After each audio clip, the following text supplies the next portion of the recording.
everyone, it's me Nikki here with another segment of Home Tips. And this is where I share with you some home tips that I give a try that I find in different places online, on Pinterest, just word of mouth. And so let's jump right in. So let's talk about press for cookies. And so I saw this tip somewhere and I said, if this really works, this would really be a creative way to kind of do those holiday cookies or cookies for all occasions. And so basically it's using stamps to kind of imprint your cookies, and you could customize these for Christmas or any holiday. You can put monograms on them, and I thought this would be so neat if it worked because we're coming up on holidays, and so this would be just a fun alternate way to kind of dress up our cookies. And so we typically use cookie cutters, but you can add that little extra touch. So I definitely wanted to give this a try. And so I simply used some sugar cookies that were store-bought. I didn't do anything homemade with this. And I got these stamps, which you always want to use clean stamps, of course, and you can get them from Michael's or any craft store. A lot of times you see them in the dollar section, very inexpensive, but they could really be cute if this truly worked. And so I definitely was excited to give this a try. And so what I did was I got me 3 little cookies cut out here, and then I was going to imprint them with each one of these stamps to see how it worked out. And so I simply just took the stamp and pressed down on the cookie, and I did see the imprint, but it was kind of faint to me. It wasn't as detailed as I anticipated. So I was like, okay, well, let me just finish up the process and go through the process and still kind of see how this works out. And so then I took the Merry Christmas stamp and I kind of imprinted that into another cookie, and I did see that a little bit more, but this is in the middle of them cooking in the oven, and as you can see, whatever I imprinted is now, as the cookie bakes, is disappearing. So I was like, okay, that's not working well. So I imprinted it again while it was in midway of cooking to see if that would work. And here is the final results. I am so under impressed. I don't think that it works at all. I don't see my imprint. I see it slightly, but not anywhere of what I anticipated. So I was not happy with how this turned out. I wouldn't recommend doing this. If you have done this before and it worked for you and you have an alternate tip or something, please leave that in the comments. But as far as for me, it is a total fail. Okay, so this next tip, compact car organizer, I saw on Pinterest, and I was so excited when I saw this because I thought this was the neatest thing. I have a lot of these CD cases and things because when I organize my CDs, I don't keep them in the cases, and so you end up with a lot of these cases, which you kind of tend to like, what am I going to do with? But they are kind of a neat organizational tool when you look at them, and actually this is for a car organization.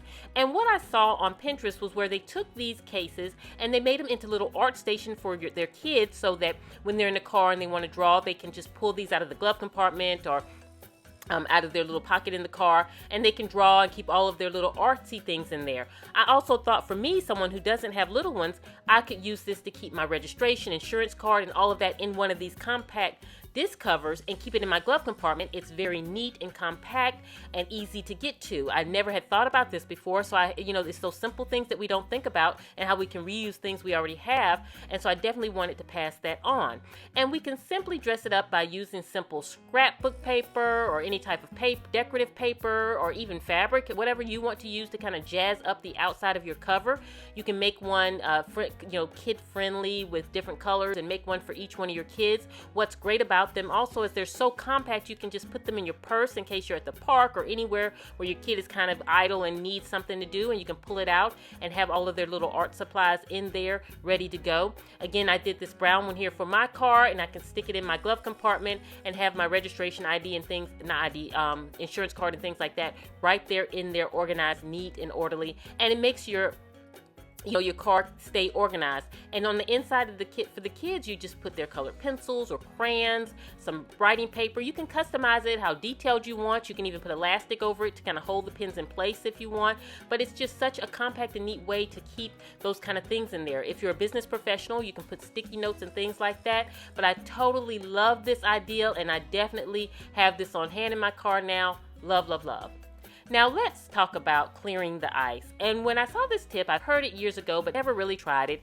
And basically, if you're one like me, you love to entertain and things like that, and you love for your drinks to look fabulous. And they say if you boil the water before you make your ice, it comes out clearer. And so I said, you know what? I've heard this for years, but let me actually give it a try to see if it's even worth the effort. Because when you're entertaining, you're already, have a lot on your plate. So to add that extra step of boiling water for ice, it really would have to be a great impact in your drinks for me to do it. And so I definitely wanted to try it so I could pass it on to you all to see if it was worth the effort. So what I did was I boiled my water And what I was going to do is take my ice tray, and I was going to put half of it with the boiled water and half of it with non-boiled water, and then freeze it and see if there's a difference in the ice. And I labeled it accordingly so I knew which was which. And honestly, when I took it out, I did not notice a huge difference. It was a slight difference with the boiled water. It had a slight more clarity to it, but not enough for me to take the extra effort to do this when I'm entertaining. I really didn't feel like it really was a great impact for me. Now, if you've done this before and you feel that it is, please let me know in the comments, because for me it just did, for what all you have to go through, I didn't feel like it was worth the effort. But I was happy to be able to use my new ice tray, which I love these ice trays because the way you can make your ice, you can put these in your water bottles because of the size of them, and they fit great, so I was happy about that. But if you notice, there's a little more clarity on the one on the right, but not much of a big difference. So I can safely say most likely I would not be using this tip and not doing this, because I don't think that for the effort it's really worth it.